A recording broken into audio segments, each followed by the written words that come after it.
Les assises scientifiques du Port-Lala 2026 troisième édition se sont achevées sur une note de satisfaction générale consacrée à une problématique majeure, la sauvegarde des valeurs culturelles Senfo.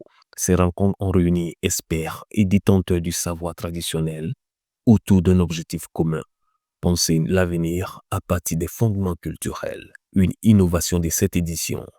Au terme des 2 journées intenses de réflexion et d'échange, les travaux issus des différentes communications ont été consolidés et restitués lors de la cérémonie de clôture.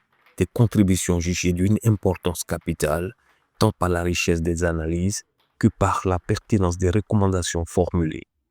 Le promoteur du festival Port-Lala, Koné Bernardo Songui, n'a pas dissimulé sa satisfaction face à la profondeur des réflexions et la qualité des contributions scientifiques. Bon, en tout cas, je voudrais profiter de cet instant pour remercier d'abord les autorités qui sont venues rehausser l'événement, mais surtout remercier les éminences grises qui sont arrivées. Nous avons presque une centaine de professeurs, tous des docteurs de toutes les universités de Côte d'Ivoire et des universités du Mali, du Burkina et du Ghana. Nous avons en particulier 2 professeurs émérites, Amoa Urbain et Sidibé Silué. Donc nous avons vraiment eu des contributions de très haut niveau. J'ai répété que l'objectif du Port-Lala est d'ouvrir la civilisation de chez nous aux autres civilisations, d'ouvrir la culture de chez nous aux autres cultures, de permettre aux autres cultures de s'enrichir des valeurs que contiennent les éléments de la culture Senufo. Donc ce n'est pas la fermeture, c'est au contraire l'ouverture. Notre pleine conviction est que si une société se renferme, elle disparaît. Si une société veut prospérer, veut se développer, veut s'épanouir, elle doit s'ouvrir. Issus des institutions universitaires nationales et étrangères, aux côtés des traditionalistes, plusieurs experts ont pris part à ces assises, unis par une même volonté d'œuvrer durablement à la sauvegarde et à la transmission de la culture Senfo. J'ai envie de dire dans sa vie actuelle, il redonne espoir au Senufo parce que le Senufo comprend que sa culture est une culture à pérenniser.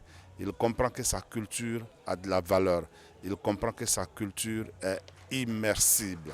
En cela, nous voudrons rendre encore un hommage au président Dosongui. Alors, au sortir de ces assises-là, qu'est-ce que vous pouvez dire à la nouvelle génération?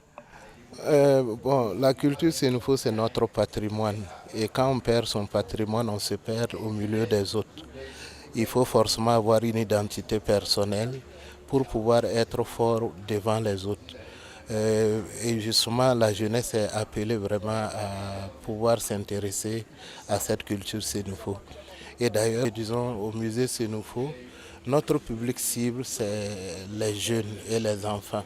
En quelques jours, nous nous sommes montrés que le travail, les productions scientifiques qui ont fait l'objet d'une sorte d'école doctorale, les passations des charges même, d'une génération à une autre, tout cela nous a permis de dire que M. Dosongui et son équipe ont fait une grande œuvre et qu'il faut que tous nos hommes d'affaires qui pensent à ce cahier d'un retour au pays natal, comme l'écrit Aimé Césaire, que tout le monde s'intéresse à ce que fait notre université.